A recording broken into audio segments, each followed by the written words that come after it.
Roselia, please. Please, mag-usap tayo. Anong pag-uusapan natin? Ang kataksilan mo? No, hindi kita pinagtataksilan. Alam ng Diyos yun. Huwag mong isali dito ang Diyos! Lagi siyang kasali, Roselia. Mula pa nang ikasal tayo. Tapat ako sa'yo. Sinungaling! Sinungaling ka! Nakita ko nang yakapin at talikang kanya. Okay. Okay, ginawa nga niya yun. Pero hindi ko gusto yun. Maniwala ka sana sa akin. Mahal kita. Hindi ako naniniwala. Tinanggap mo ang yakap at halik niya. Ngayon sasabihin mo, mahal mo ako?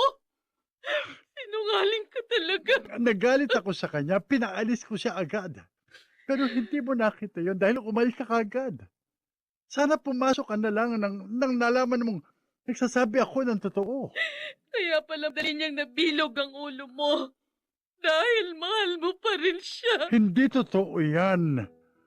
Mahal kita. Kayo ng ating anak. Ewan ko. Ewan ko, Oliver. Hindi ko alam kung paano pa kita paniniwalaan. Hindi ko alam. Roselia, nawala na bang pagmamahal mo sa akin?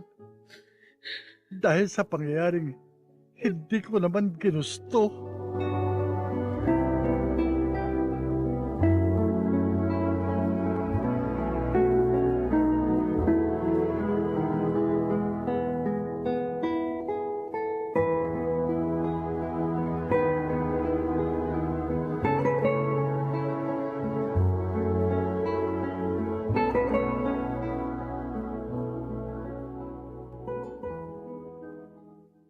Oliver, kumusta ang pag-uusap niyo ni Rosalia? Galit pa rin ho siya, Dad. Ayaw po niyang maniwala sa akin. Masyado kanyang mahal. Kaya naman sobra din siyang nasaktan sa nakita niya. At mahal ko rin siya, Daddy. Hindi ko kayang lukuhin ang asawa ko. Pero, ang bilis na nawala ang pagtitiwala niya sa akin. Siguro makabubuting hayaan mo muna siya makapag-isip. Maaaring nadadala lang siya na silakbo ng kanyang damdamin. Daddy, Hindi ako naniniwalang wala na siyang pagtingin sa iyo. Makatutulong din para humupa ang galit ng asawa mo kung susundin mo ang gusto niyang mangyari sa operasyon ng anak ninyo.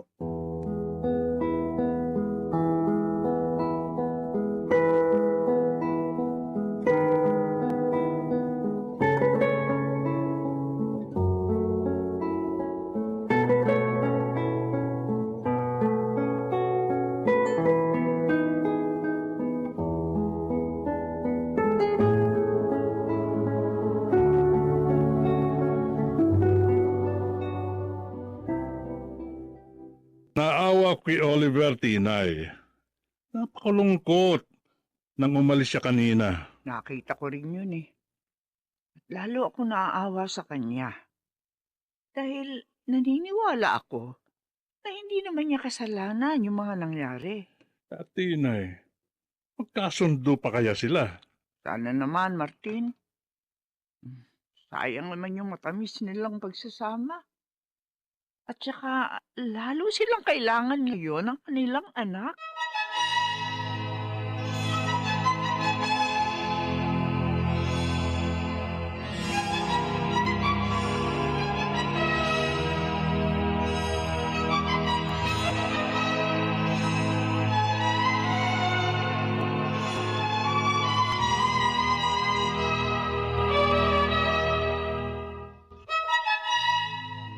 Pupunta ako ng ospital ngayon.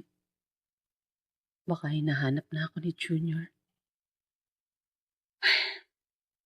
Dahil sa nangyari, 2 days ko siyang hindi nabantayan. Anak, ikaw na lang ngayon ang paghuhugutan ko ng lakas. Ikaw na lang ang inspirasyon ko. Dahil lang dati mo, Ipinagpalit na ako sa iba. Pero saka ko na to ipagtatapat sa iyo.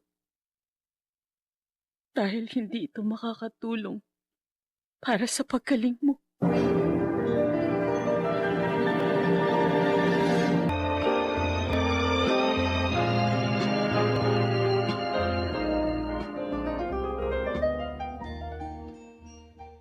Mommy, mabuti po. Nandyan na uli kayo.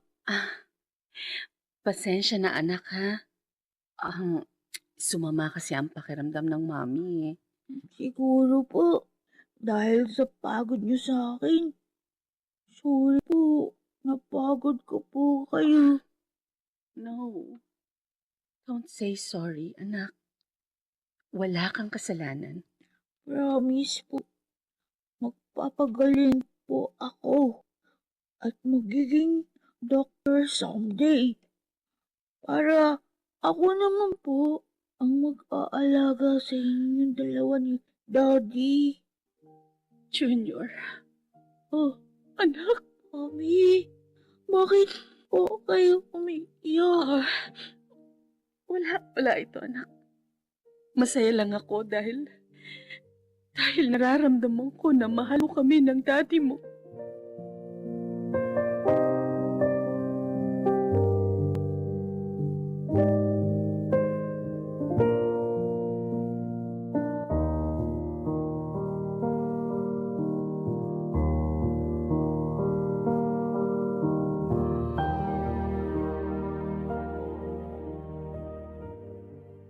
May ibabalita ako sa iyo, Geraldine. Balita? Oo. Ano yun? Kasi narinig ko sa isang tauhan ko doon sa ospital. Oh. Nagkagalit daw ngayon ang mag-asawa. Matagal ko nang alam yun. Ha? Nagsimula silang magkagalit nung magbalik ako. Pero ang sabi ng tauhan ko, iba raw ito ngayon. Iba? Anong iba? Hindi pa niya alam pero matindi raw ang pag-aaway ng mag-asawa. Hindi na nga raw sila sabay na nagpupunta sa kwarto ng anak nila. Oo, di mabuti. At lalong maganda kung maghihiwalay na sila. Kung mangyari nga yun, at bumalik sa iyo si Oliver, tatanggapin po pa ba siya? Ba't mo naman naitanong yan? Naitanong ko yan dahil may anak kayo. Sinabi ko na sa'yo, Leandro. Hindi ko na siya mahal. At hindi na magbabago yon. Kahit maoperahan pa niya si Jackie. Salamat naman. Naitanong mo na ba kay Oliver kung kailan ang operasyon ni Jackie? Dapat alam natin yun. Nalalaman ko. Pupunta ako ng ospital ngayon.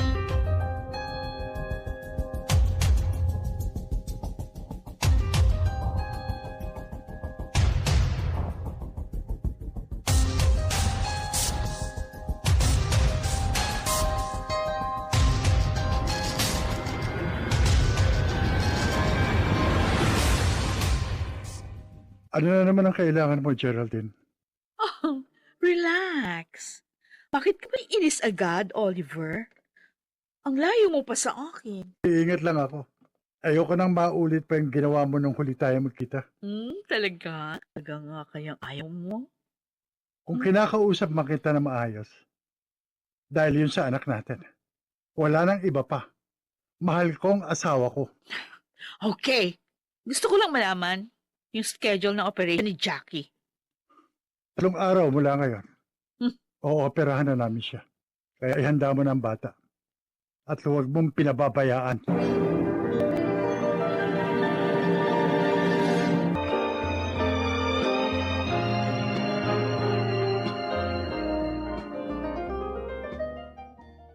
Kaya naman pala malungkot ka pa rin hanggang ngayon. Dahil hindi pa rin kayo nagkakaayos ni Roselia. Oo, ayaw niyang pakinggan ang mga paliwanag ko. Pero patuloy ko pa rin siyang susuyuin. Palilipasin ko lang muna yung galit niya. Pero sabi mo, 3 days from now, opera nyo na si Jackie, di ba? Eh bro, lalong magagalit sa'yo si Roselia niyan. Umaasa ako na mawawala rin ang galit niya kapag naoperahan ko na si Junior. Pero Oliver, Lemuel, gusto kong parehong mailigtas sa mga anak ko at gagawin ko ang lahat para mangyari yon.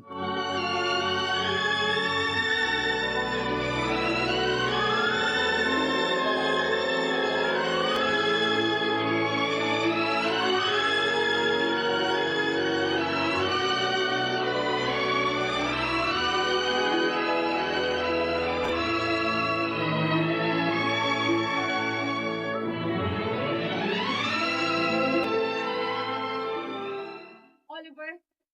Rosella, narito ka. Oo. Talagang pinuntahan kita dahil sa nalaman ko. Nalaman. Ano yun? Totoo ba? Mauunan niyong operahan si Jackie? Kesa kay Junior? Totoo ba? Rosella, listen to me. Gagawin ko yon dahil... Bakit mo ko sinampal? Dahil sinungaling ka! Hindi kami mahalaga sa'yo ng anak natin. Hindi mo kami mahal. Hindi totoo yan. Wala kang kwentang ama! Rosella, Tandaan mo ito. Kapag may masamang mangyari, Junior, lalong hindi kita mapapatawad!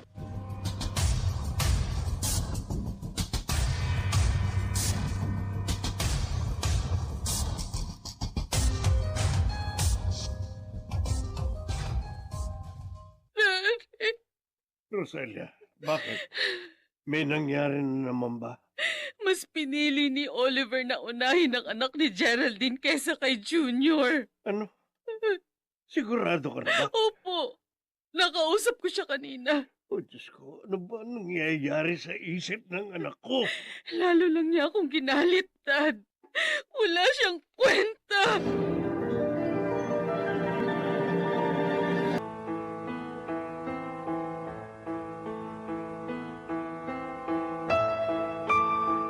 Kailan malalaman ni Oliver ang katotohanan tungkol kay Jackie